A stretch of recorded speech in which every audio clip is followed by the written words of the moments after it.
ছোট ভাইয়ার কাছে আছে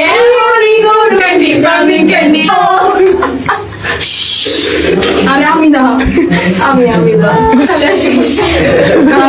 তোমাদের ইকরা আপু এত ভালো মানুষ, দেখো সে ড্যান্স করতেছে, সে নেশা করতেছে, সে সিগারেট খেতেছে, যার জন্য তার স্বামীকে এফডিসি থেকে কি বয়কট করা হইলো, যার জন্য তার স্বামী এত সমস্যা হইলো, সমালোচনা হইলো।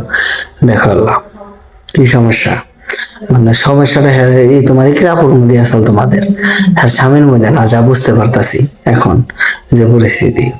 খুব ভালো মানুষ ছিল না, বুঝছেন, ওটা বোঝা শেষ। যেখানে আল্লাহ রলিয়া ছিল, এত আল্লাহ রলিয়া আসল দেখে আজকে এই অবস্থা। ভালো মানুষ কখনোই ভালো মারা যায় না, ঠিক আছে? আপনাদের ইকরা আপু দেখেন কি সুন্দর মদ খেয়ে ড্যান্স করতেছে, বিড়ি খেতেছে।